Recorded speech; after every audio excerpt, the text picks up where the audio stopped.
Look, ALC isn't a secret recipe to make your aim amazing. It's simply a new way to approach aiming. This video was made to inform people on how exactly ALC works and open people up to more creativity. Who knows, we may even come across another quote-unquote Jemberton sense. Yo, it's Bashy.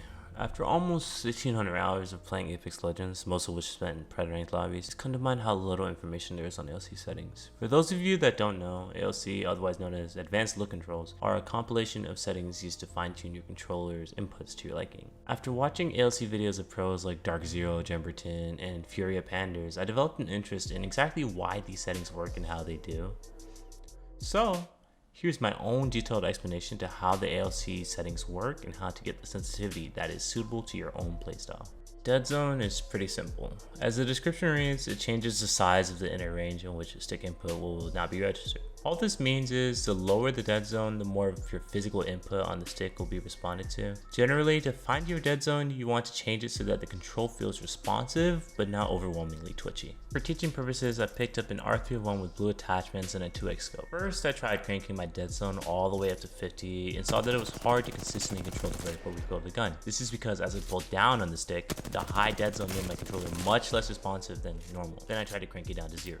The change made my recoil control slightly better, but also caused me to accidentally overcompensate due to how precisely my controller reacted. The goal here is to find a dead zone that allows you to control your vertical recoil while also keeping good responsiveness. So I'd recommend a dead zone from 2 all the way up to, let's say, around 12. Personally, I use 8. Keep in mind, the brand of control you have can also sway what an optimal dead zone might look like for you. Outer threshold just lets ALC know when you're maxing out your stick in any direction. It's like the opposite of dead zone and set is for the perimeter of the stick. Most people can leave this setting at its default of 2, but if it isn't already working properly, feel free to change it at your own risk. Response curve can be a bit tricky to understand.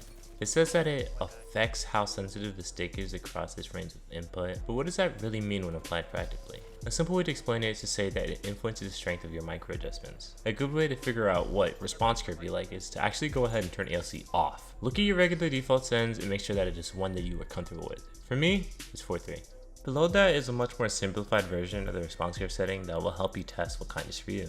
First, try looking and shooting at targets with the classic response curve, which sets your response curve to 10. Then try doing the same things with the same sensitivity, but instead use the linear response curve, which sets the response curve to 0. After figuring out what you like more, you can go ahead and turn ALC back on to adjust it according to your preferred sense. You can use 1 to 10 as a slider between linear and classic response curves. I found that I'm most comfortable at 4 because it's like linear but with a little less margin of error. Keep in mind, pitch is always lower than yaw on classic, while linear is equal yaw and pitch. Yaw and pitch are pretty self-explanatory. Yaw is your horizontal hipfire speed, while pitch is your vertical hipfire speed. It's that simple. I'd recommend your pitch not being as high as your yaw due to the fact that most of the tracking you do in Apex is either catching strays or people running. I run 240 yaw and 180 pitch so I can focus more on my horizontal tracking. I actually found an ALC conversion chart on Reddit that helps you convert your yaw speed for both ADS and hipfire based off of your normal sensitivity. So feel free to pause the video and screenshot it. Turning extra yaw and pitch speed does exactly what it says in the name. When you hit the outer threshold that you've set up, these settings kick in and add extra sends on top of what you already have. The main purpose of this setting is to help with rotational movement while also allowing you to keep your normal yaw and pitch settings for everything else. I actually enjoy having a higher send, so I personally do 250 yaw and 80 pitch that are on top of my original sends. Turning ramp up time makes the extra speed a much more steep incline, which can either help or hurt your playstyle depending on your own personal preference. Even a setting as small as 5% can change how slowly the settings take place. In this clip, I turned it all the way down to 0. Personally, I like to keep mine at 5% to give myself some room before the acceleration, but to each their own.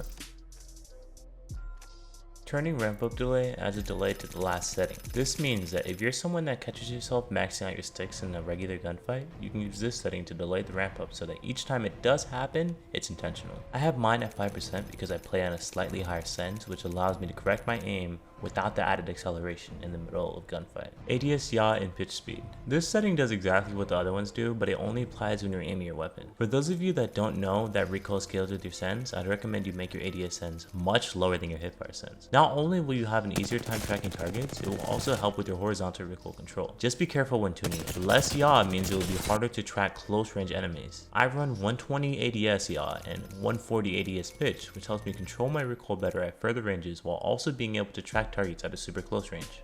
Now there's not much to explain.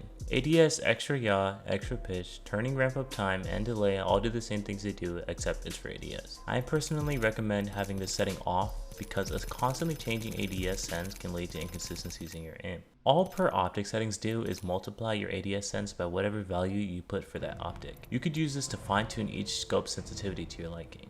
I've actually stopped using them because I found it difficult to readjust to the ever-changing optics that Apex usually throws at you. Target and melee target compensation are just fancy words for the aim assist buttons. The only time you ever really need to turn them off is if you're trying to do a challenge or something similar to that. Another thing, the hard truth is that most controller pros are at the very least using default sens, except for a few. If you're curious about the sensitivities that the controller pros are running, I've left a spreadsheet from Reddit that has a detailed list of all of them in the description. Thank you for watching the video, and make sure to drop hot, leave a like, and subscribe for more future content about competitive Apex.